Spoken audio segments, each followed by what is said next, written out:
The Kansas City Chiefs head home with their tails between their legs after a gruesome Super Bowl loss to the Philadelphia Eagles. No one could have prepared fans for what they witnessed as Patrick Mahomes was sacked 6 times after being held scoreless until the final minutes of the third quarter.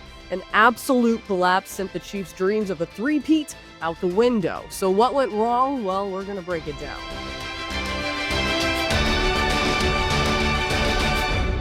What in the heck was that? Okay, I just got back in town from New Orleans. I barely have a voice. I couldn't be more happy to be home after such a sad loss, though. Never could have seen that coming. So let's break down the Super Bowl flop while we look at some of the positives. I got some of those for you and what to be grateful for this season. First, give us a like and subscribe right here on the KCSN YouTube channel, and let's get into it. All right, we gotta do it. I know it is painful, but we gotta get through it. Just what exactly happened last night at the Superdome? The Chiefs fell 40-22 to the Eagles. So ESPN writes that the Chiefs did the best job any team has done all season against Saquon Barkley, who ran 25 times for 57 yards.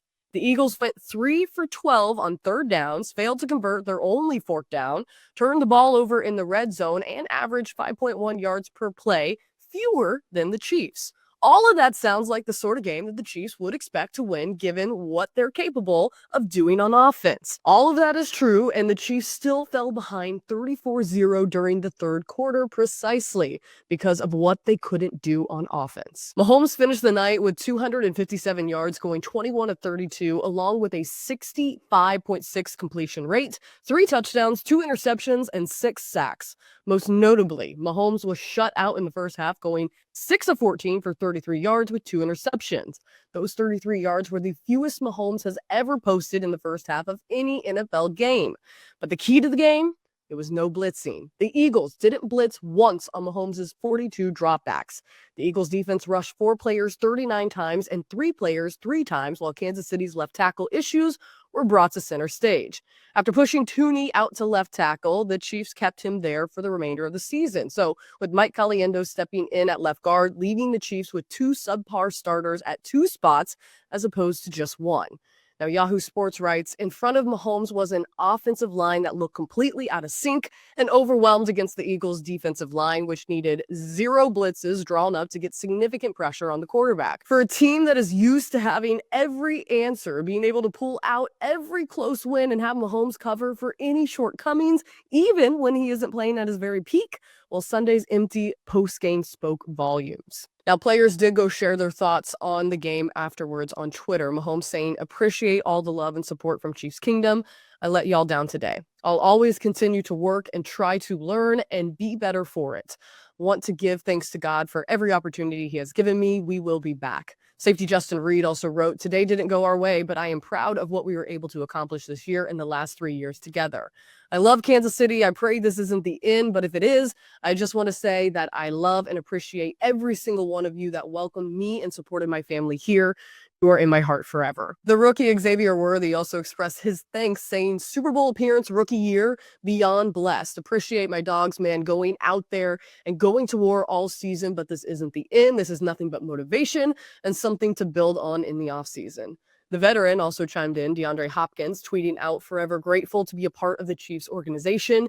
Didn't complete the mission or play my best game, but that's life. All right, I told you I had positives in the beginning, so let's look at some of the positives. Kansas City might not have been able to pull off the three-peat, but they had a historic season nonetheless. Franchise record with 15 wins during the regular season, making them one of just 9 teams in NFL history to win 15-plus regular season games. The defense, as I mentioned earlier, limited Saquon Barkley, league's offensive player of the year, to his second lowest rushing output of the season. More praise for the defense. They finished the regular season with the 6th fewest offensive points allowed in the league. Also, the rookie Xavier Worthy set the Super Bowl rookie record with 157 receiving yards. Now, tight end Travis Kelce might not have had his best game, but he still passed Jerry Rice for the most receptions in Super Bowl, finishing with 4 receptions to put him at 35 in 5 appearances in the big game. Kansas City was also a league best 7-2 against eventual playoff teams in 2024. And to wrap it up, Patrick Mahomes is only 29. He's gone to 5 Super Bowls, winning 3 rings in just 7 seasons as a starter in the NFL.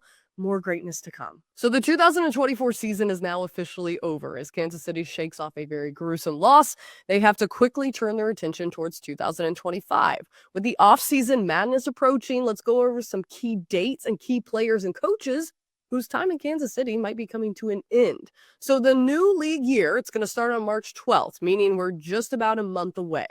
Other important dates that you need to know: starting February 18th, NFL clubs may designate franchise or transition players. So the NFL Combine is also going to take place after that, February 24th through March 3rd.